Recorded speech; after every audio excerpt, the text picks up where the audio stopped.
Yeah, so I don't know how much you know about ENGIE. ENGIE is a French global company, and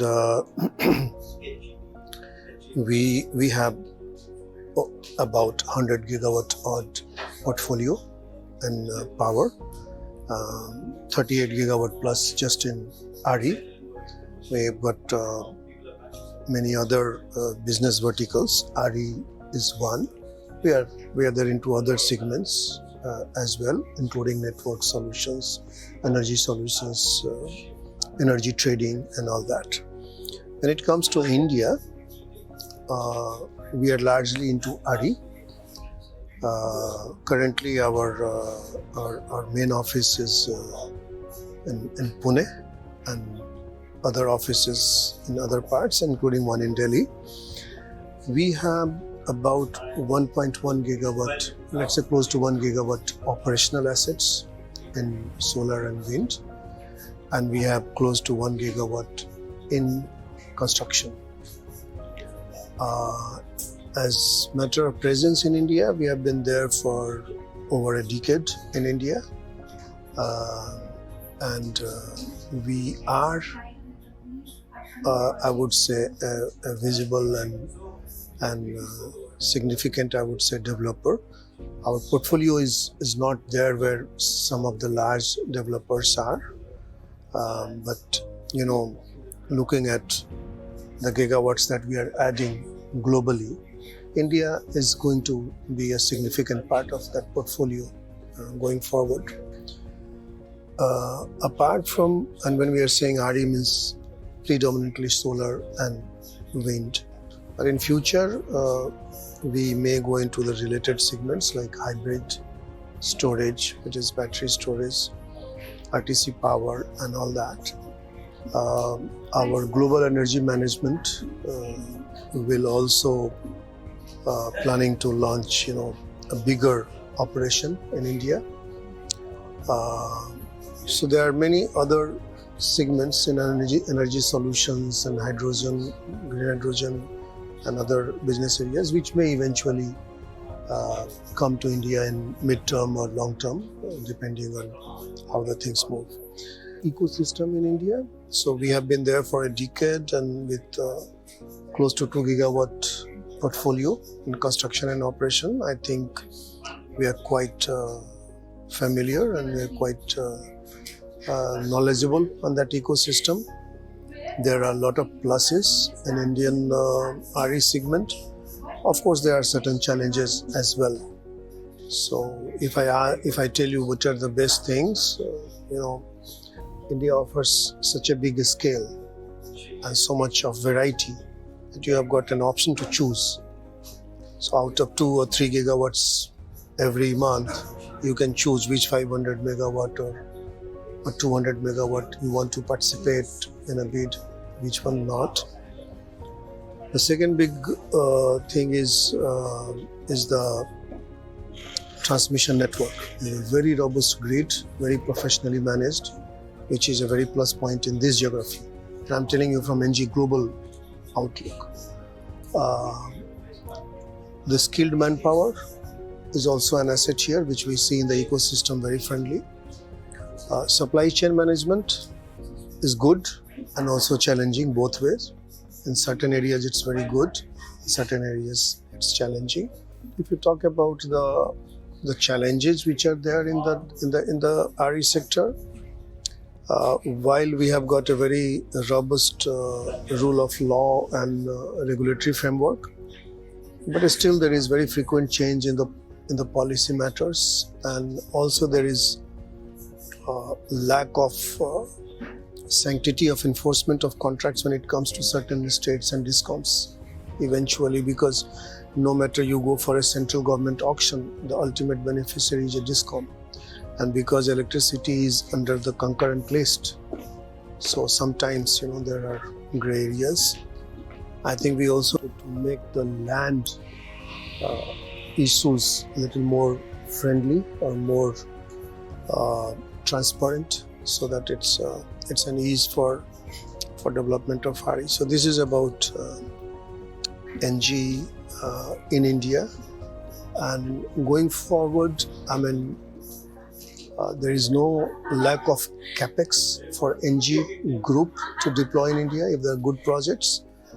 But generally, we have a plan to go about in the range of a gigawatt per year, which is a good size for us. So this is about ENGIE's plan. Now coming to REI Expo, yes, this is a very good platform where you meet everybody, developer, the OEM, the regulators at one place. So that's why we are quite keen to participate in it.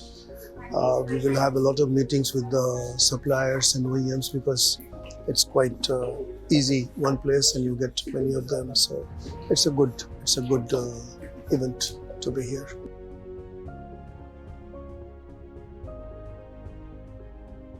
No, hydrogen is altogether different thing. Right now, this we are talking about. Of course, even if it is hydrogen, there will be a large RE component to that. But this target we are thinking about, or rather, we have aspirations is about RE, predominantly solar, or solar with the storage. There will be some if there are some good wind assets, we will look at that as well. But predominantly solar with storage, solar standalone, and stuff like that.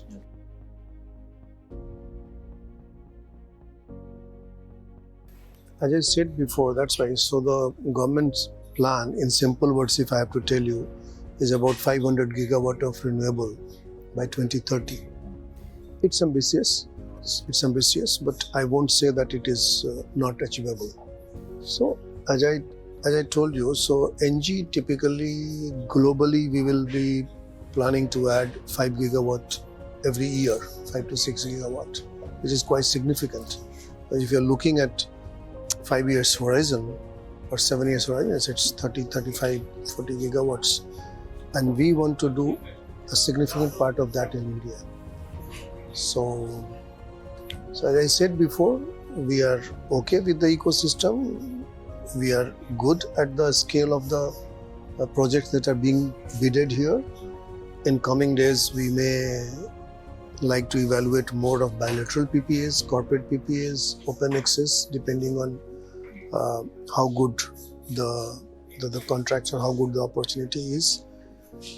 But we are quite ambitious in Indian market.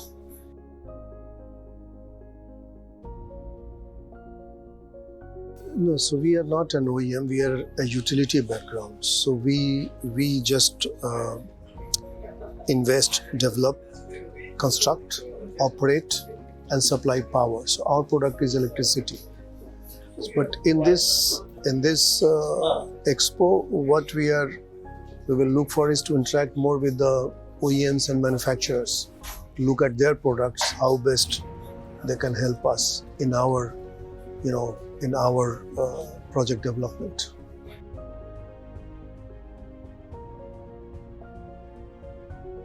Yeah, it's very important from the grid operation and grid stability point of view because there is a term called intermittency. So most of this RE is intermittent. So when the sun is there during the day, you will have solar power. When the wind blows, irrespective of time, you will have wind power. And typically, the availability of this power is not as stable as you would see in a thermal or a gas or a hydro project. So intermittency is an issue. And I think our grid operators are quite smart and they're managing the grid stability very well. But at some point of time, you will require more of the storage or a combination, what you call hybrid. For example, so wind plus solar, then it will take your availability a little longer. It's a natural storage, I would say. Or if you are developing offshore wind, so together with that, typically if there is a good offshore asset, you will have 50% plus availability, or CUF, what we call capacity utilization factor. So it will grow, but still there will be intermittency. So then you have to go for a long-term storage. So either you can have battery storage, which is expensive, of course. So you have a limited bandwidth to which you'll go for battery storage. There is another thing which government of India is quite encouraging now is pump storage. So when you don't if I have to explain you in layman's language, when you're not using the electricity, you pump the water at a height, and when you really need it, when the sun sets, and then you start reverse, your hydro turbine, and you get that power. So government has got an ambitious plan to get into the storage to make the grid stable and 24/7 power, RTC, what we call round the clock. And I think it's on track, I would expect. So ENGIE in India, we are evaluating the battery storage together with solar, and then wherever the opportunity comes in bilateral or in auctions, we will bid for RTC or whatever kind of auction is there, or the bilateral contract is there.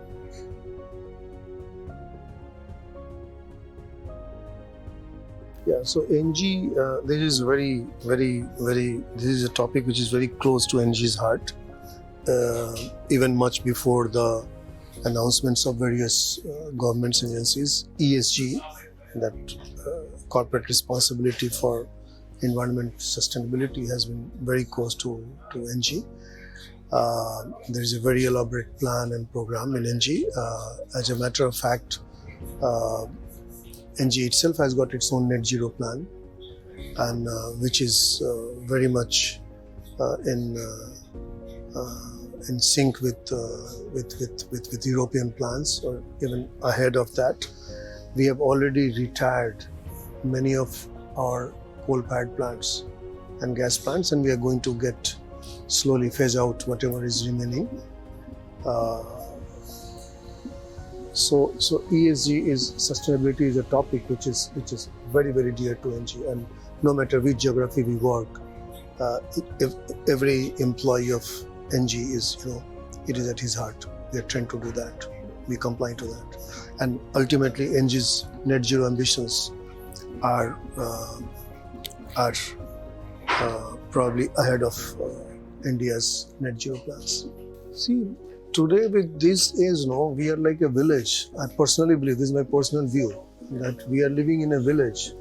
It's not, that you require a month's time to somebody to reach by ship to some other location. Whatever happens in any geography, it has got impact on us or vice versa.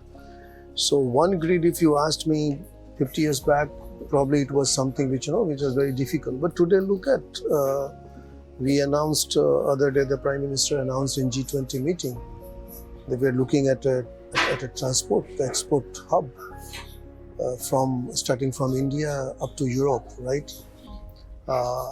So if that can happen, why not one grid? The advantage of one grid is that when one geography is sleeping,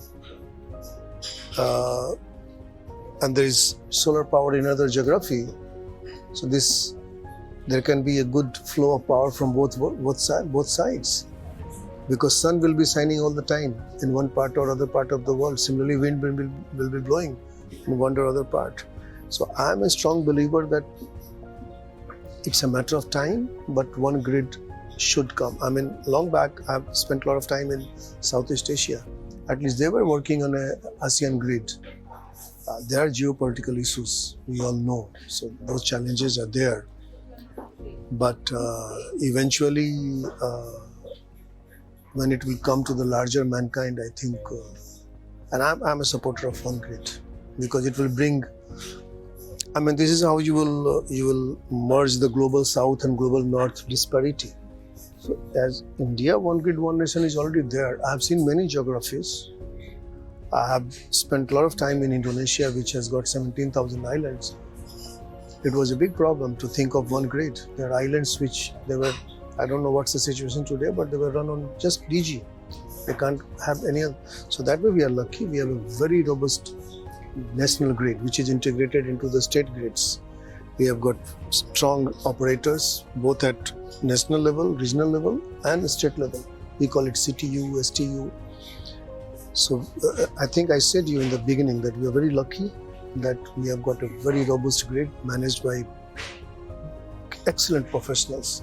Not many geographies, even developed nations, probably will match our grid. So it's a reality. It's not something which we're aspiring to. It's a reality. Today, if you want to pump power in Delhi and you want to take it out in Orissa or in Northeast, you can do that. You can say that this is my electron. I want to put it here. It's like a post box. You put the posted here, and you take it delivery wherever you want. So that facility is there. So we are lucky.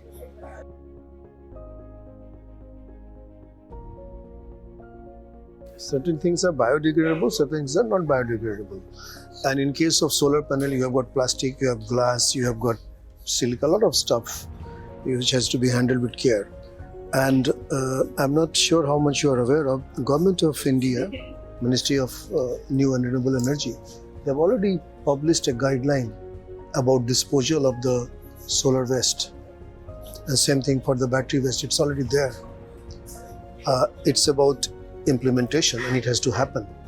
The thing is that typically these solar projects are designed for 25-30 years life.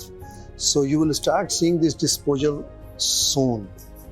But there is a plan in place, and like any other waste which is chemical waste or hazardous waste, there is a plan for this. It has to be recycled. A lot of stuff will be recycled. It will be also to preserve some of the expensive minerals out of that. So I think it's not a matter of worry. So when my plant reaches that age, I have to follow that.